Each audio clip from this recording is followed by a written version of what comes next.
Quick note right here at the top, I recorded this in my car with a not-so-good microphone, though better than the one you're listening to right now. And so somewhere in the middle of this episode, for about 30 seconds, there's some interference noises that don't distort the audio track to where you can't understand what's being said, but I just want to let you know so that you don't think it's your equipment. No, it's mine. My apologies. Now welcome to Season 4 of Our Undoing Radio.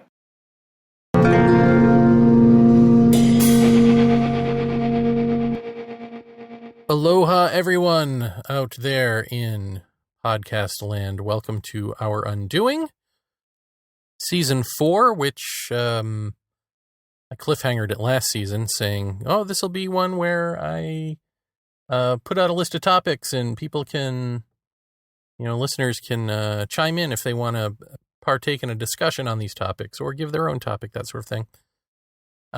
We interrupt our regularly scheduled program to bring you this season instead, because one, not enough people have bitten on that yet to make it worth doing. But two, now that we're all stuck inside indefinitely, maybe it's good and necessary to pump out a new season for you as quickly as possible. But don't worry, I won't skimp on the quality. Oh no. And so this season, we're going to do something a little fun and a little self-serving. Or no self-serving. No, it's actually just self-serving. Which is, I'm going to do episodes in the vein of the essay Pathless Paths, as I call them, on ourundoing.com.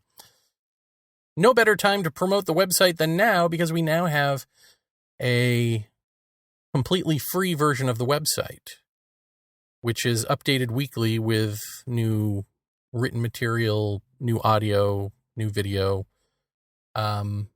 So definitely go now to ourundoing.com and check it out. You can listen to this podcast there as well.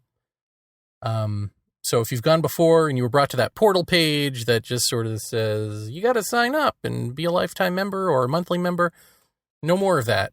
You can donate if you want. And if you do donate, then you'll be put into a pool. And once we raise $333 every time we do that, I will pick someone at random out of the pool of donors. And you can donate any amount you want, over $1, I think, maybe $2, but I think $1. And you'll win, I guess, a lifetime membership.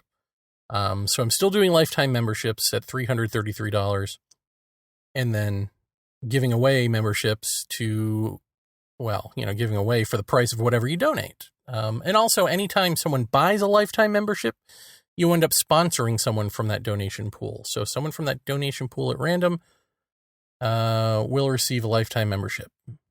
So there's 2 ways to get that membership. Well, 3, I guess, if you outright buy one. So outright buy one, or someone else buys one and you have a chance to win, or you just donate and you have a chance to win. If that all makes sense, that's how we're doing it now. But don't feel any pressure to donate or buy into the site at all, because, again, free website. Okay.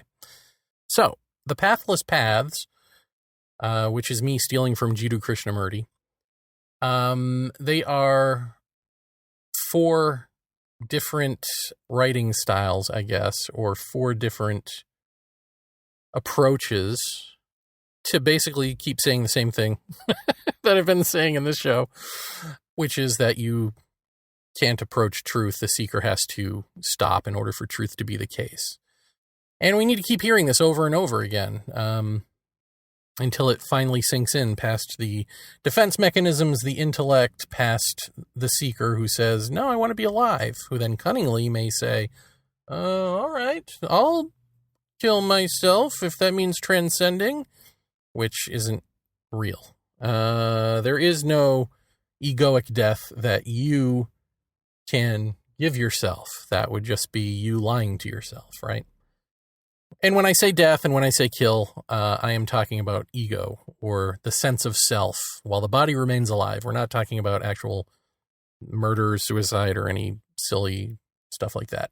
So one path is called talking to oneself, and that basically deals with things that we say and things that we invent and actions that we take in life that have a wake-up call within them, that are us talking to ourselves, telling us what we believe we're missing, what we're missing inside, that sort of thing. So that's talking to oneself.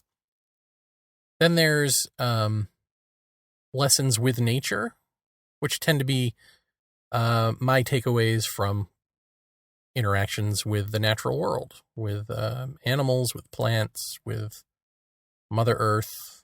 Then there's dispatches from deep listening, which are takeaways from conversations that I've had, conversations I've heard, maybe even gurus on YouTube that I've watched and have a response to, or just truisms and sort of everyday things that we say, sort of really taking a microscope to these conversations, these dialogues, and these things that we say to see what the truth is about them, or what the deeper thing is going unsaid, or what is wrong with them right up front.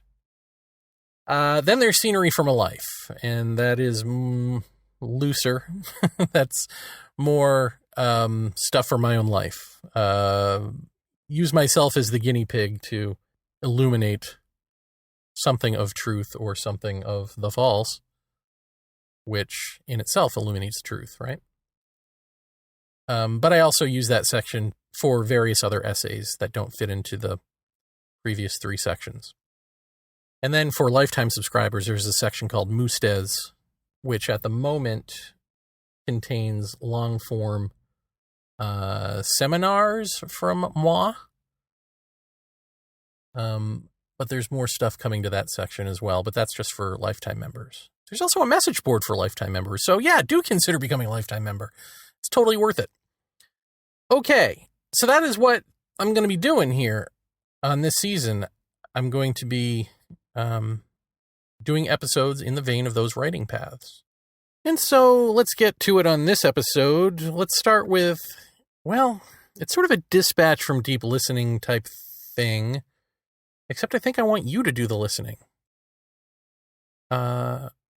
Listen to ourselves, listen to the news, listen to the politicians and the corporations and what everyone's trying to do here with this COVID-19 virus.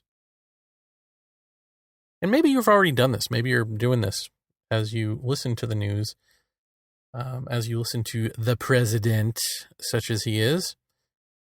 This push to get back to normalcy as quickly as possible when normalcy isn't working. When in fact normalcy, meaning the system, the political system that we have, cannot work anymore. Or I should say it hasn't been working. We just really haven't had a dose of what that means until right now. I mean, did you ever think that a virus would put the world out? Stop everything. There's a virus. I mean, I know we've all seen the horror movie, but in the horror movie, a virus either wipes everyone out and the remainder that's left have to sort of piece their lives back together in this post-apocalyptic situation, or somebody runs from fake fire with a vial of cure in their hand in slow motion and they jump to the helicopter to get that one magic potion, that magic elixir to safety so that they can save the world. Thanks, patient zero. You came up with the antibodies. You know, that sort of thing. But in reality, what we're seeing is there's a virus that we don't have an immunity to, and we don't know how bad it's going to get. Stop everything. But in this country, we can't stop everything because most people don't even have $400 in their bank account. And here I am asking for 333 of yours. Wait, no, cut. Nevertheless, you get the point. We ain't got the cash because the system is set up against us to not have any sort of backup plan for ourselves. And so here comes something out of all of our control. And like sort of the right response to that would be, okay, then let's either halt the monetary system so that nobody owes bills to anyone, just money doesn't matter, everybody get to work like Smurf Village, all of the necessary people, coupled with how do we become more self-sustainable, even in big cities. Maybe we get like rooftop farming going or something. We got to look for these other ways to sustain ourselves, because we see that the system isn't even set up to work for us. But instead of doing that, we're trying to just sort of band-aid the system a little bit, give people a little bit of cash so they can pay their bills, or at least some of their bills, enough to stay afloat. But we don't know how long the problem is going to be here for, right? So how's that going to work in the long run? And this thing is going to sort of recede during the summer, as viruses tend to do, and then it's going to come back most likely 1,000-fold in the fall and in the winter. It's going to come back far worse. So if we still don't have any sort of treatment for it by then, what are we going to do? Are we going to go back into hiding, back into self-quarantine, back into desolate towns and all of that? So to me, you know, in the movie version, again, there are two ways to go with this. Either we become kumbaya and start helping each other out like Smurf Village, or we go the other way and we gather our guns and we hunker down in our bunkers and we fight for food and toilet paper.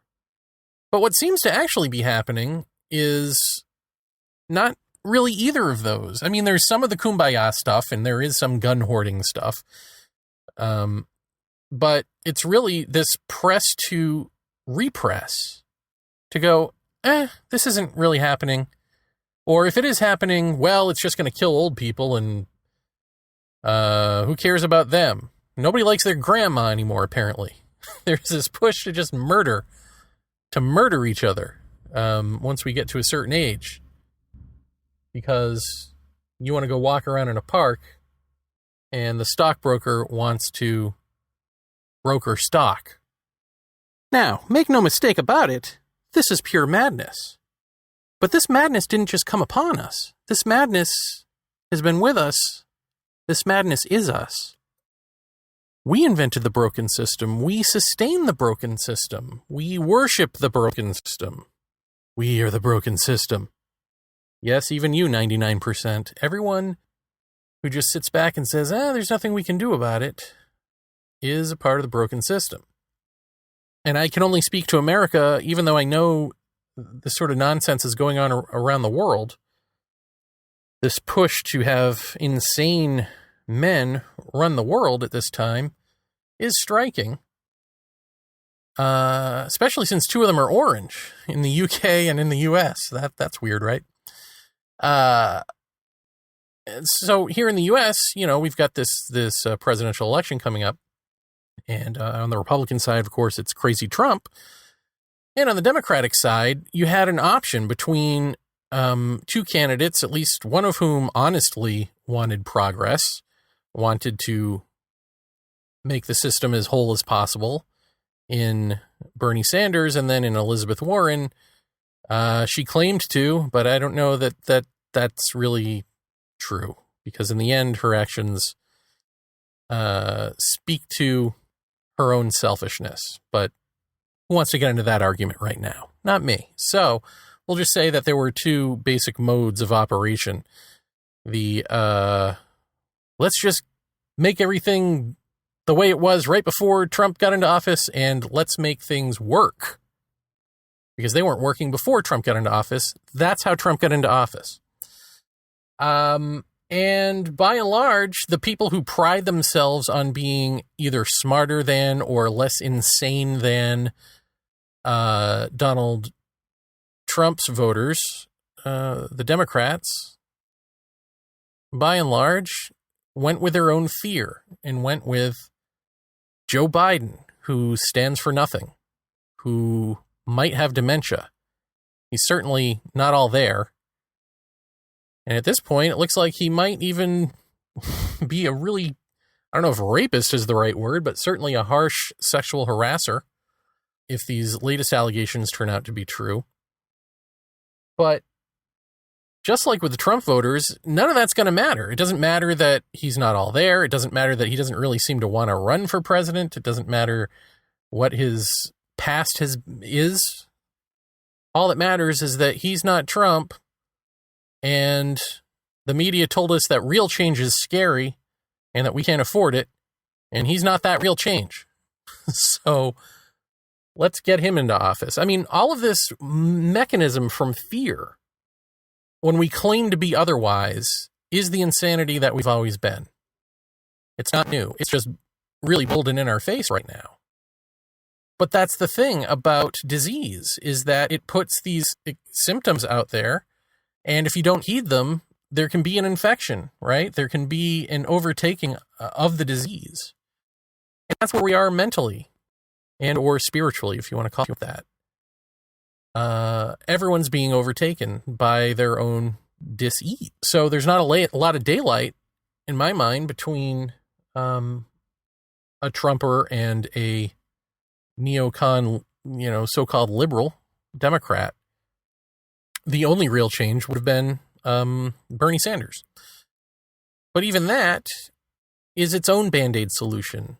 It's necessary because we all need to live and have time to figure out what life is and all of that. But ultimately, we need to be transcending this mind altogether, the mind that keeps worshiping systems and believing science will save us, and on and on and on, because that mind is a part of the pendulum that will always swing back to something awful, to a Trump. It just is. So, of course, our undoing, this podcast, the website, are dedicated to consistently pointing this out. And then also consistently pointing out that there is nothing you can do because you are that problem. So the you is the one who has to dissolve, to go away, for the so-called new, for really the ever-present case, for the now, for truth with a capital T, to come to the fore as wisdom. Truth's wisdom replaces your knowledge. I mean, it doesn't replace it. It's not as though you get amnesia over the things you've learned. It's just you completely understand right from wrong, if you want to call it that. You know what needs to be done. You know why other people don't know what needs to be done. You're no longer living in ignorance. That's part of what we got to be. We got to be that person. But for now, if you're wondering why it seems as though everyone's going crazy, how it's possible that we've put economy over people, just know that this is a completely buffoonish, outlandish, in-your-face version of what we've always been as Americans. I mean, this is the system that we've built. And it's not everyone else, it's all of us. One of the things in getting to little political arguments online that people would say to me about Bernie Sanders is he geared his platform toward the youth, and the youth didn't come out to vote for him. And that's true. They go to these rallies, and then apparently they don't come out to vote for him. So one way to look at that is to say, what is wrong with these people when they're the ones telling us that they believe, because of climate change especially, their future, their very existence relies on someone like Bernie getting in and caring enough to take all the right steps, economy be damned, to sustain us, to sustain the environment. If they honestly believe that, and they still can't be bothered to come out and vote for him, then what the hell's wrong with these kids? Of course, another way to look at it is, when have the young ever been really responsible and come out and voted? So isn't it up to their parents to come out and vote on their behalf? Right? Like all these baby boomers who used to believe in stuff, who used to be the feminists and the civil rights advocates, and go down the list, the hippie generation. What happened? Why are you saying that the kids should have come out and voted for him? Why aren't you coming out and voting for Bernie Sanders? Why aren't you coming out and voting for the best option? Well, of course, it turns out that a lot of them took a hard right turn at Ronald Reagan and never looked back. So there's selfishness to go around. Everyone wants to put it on someone else. Everyone wants to say, look, I'm just doing the best I can. I'm looking out for me and mine. And we're not living in a look out for me and mine world anymore. We never were, but now it's in your face. I mean, with this virus being really a harbinger of other things to come. I mean, it's not just going to be one thing, right?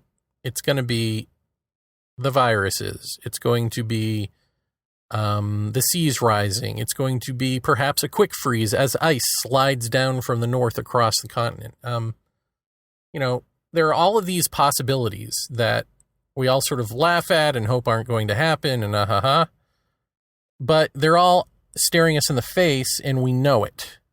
And here we're seeing one peek its head and we can't even respond to it. Our response is like, no, just pretend it's not there. Let's get back to normal. Kill grandma and grandpa. And for those of us who find that just reprehensible, disgusting, we're still going to argue it because we've allowed psychopaths to take charge. We've given them the power and the corporations that they run. And as a result, they're going to dictate the arguments that we have to argue against. So, this shouldn't even be a conversation, in other words. Why are we even talking about this? And yet, someone has to say it, right? Killing our grandparents is bad.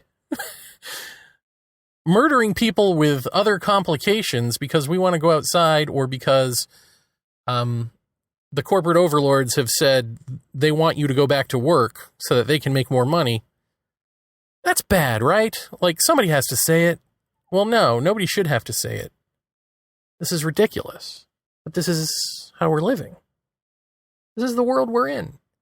And we keep saying it's the world we're in now. The world has changed now. But no, all that's changed is that the blinders are slipping off to what we've always been, to the thing that we have been building and living in. And just, America reminds me of me as a kid sitting, in a dark corner behind a couch, trying to watch TV when I'm supposed to be in bed. And every time the commercials come on, I'd hold my breath so that my parents wouldn't turn around and catch me. They wouldn't know I was there, and I'd be able to stay up late if I just held my breath through the commercials, which didn't quite work, and they'd catch me, and off I'd go. Once they were done with their hypnosis of the TV show they were watching and into the commercial break, they'd realize, oh, Jer's over there. We got to send him to bed. That's kind of what we are. We've just been holding our breath, hoping to make it through. And I just want to put this in the bigger context of, we only have, somewhere between 70 and 100 years to live. How have we decided that this is what life is? Why are we okay with saying that this is what life is for? This is what life is about. The economy, working, the economy, working, consuming, consumers, working to consume, making money to consume, working, economy. No, something needs to change here. And the unfortunate thing is, we can't be the ones to change it. The mind that gives us this dilemma is this dilemma. So, if we're going to stop with all the crazy, what we really need to do is completely stop, period. I mean, think of a crazy person babbling. If they would just shut up for a second, if they would just be silent for a second, perhaps a silence would overcome them, and they wouldn't be crazy anymore.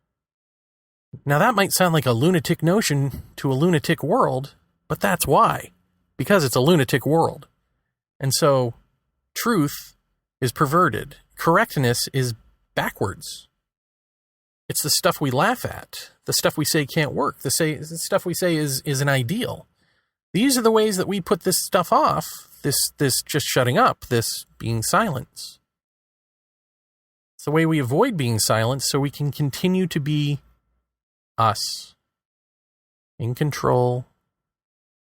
Seeking pretending we don't fear death, fear annihilation, pretending we exist, pretending we're not just projections of the brain, interacting dysfunctionally with the world around us in which we are embedded. All of that. Do we wake up from that or not? That's where we are. And that's where we've always been. It's just that we're living now at the point where even Mama Earth is like, time to make a decision here, folks. I can't sustain this disease much longer. And therefore, neither can you. So what's it going to be? Kill Grandma and get back to work? Take an extended quarantine and hope that this thing goes down enough where we can get back to normal, and then we can vote out the bad guy and put in the quote-unquote good guy, and everything will go back to normal, just the way it was. Except the planet herself isn't how she was. We're at the precipice of a massive restructure, and we don't want to restructure ourselves. How's that going to work out? Let's ask the dinosaurs.